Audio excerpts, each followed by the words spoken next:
पंढरपूर तालुक्यातून वाहणाऱ्या चंद्रभागा नदीपात्रामध्ये वाळू तस्करांची अहोरात्र जत्रा भरत आहे।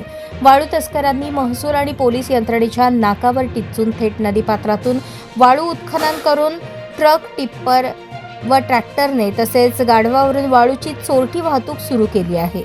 मात्र गेल्या कित्येक दिवसांपासून वाळू तस्करीचा हा गोरखधंदा अव्याहतपणे सुरू असल्याने चंद्रभागा नदीपात्र सध्या अनेक भागात पोखरले आहे। त्यामुळे भविष्यात पावसाळ्यात याचे दुष्परिणाम नदीकाठच्या गावांना भोगावे लागणार आहेत। महसूल व पोलिसांची यंत्रणा कुठेही तालुक्यात वाळू तस्करीबाबत अजिबात गंभीर नाही।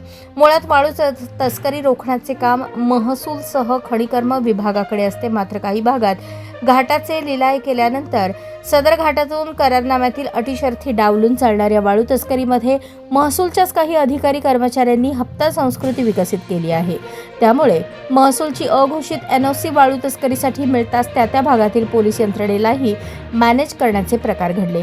इतकेच काय तर खनिकर्म विभागाच्या भरारी पथकातील कर्मचाऱ्यांपर्यंत सेटिंग लावण्याचे प्रकार तस्करांनी केले। RTOच्या पथकांनाही प्रसाद देण्याचे मासिक सूत्र ठरवले। एकंदरीत वाळू तस्करीचा हा गोरखधंदा अगदी यंत्रणांच्या छुप्या पाठबळातून चालतो आहे। त्यातच आता पंढरपूर तालुक्यातून वाहणाऱ्या चंद्रभागा नदीपात्रात वाळू तस्करांची जत्रा भरत आहे। दररोज वाळू तस्करांची जत्रा इसबावी, जॅकवेल, शिरढोण, गुरसाळे, मुंडेवाडी या भागातील वाळू तस्करीत सक्रिय झालेला एक व्यक्ती सध्या बराच चर्चेत आहे। पोलीस दलात सिंघम अधिकारी म्हणून ज्यांचे नाव घेतले जाते त्याच अधिकाऱ्याचे हा वाळू तस्कर सर्वत्र नाव सांगत असल्याचे या भागातील काही नागरिकांनी सांगितले।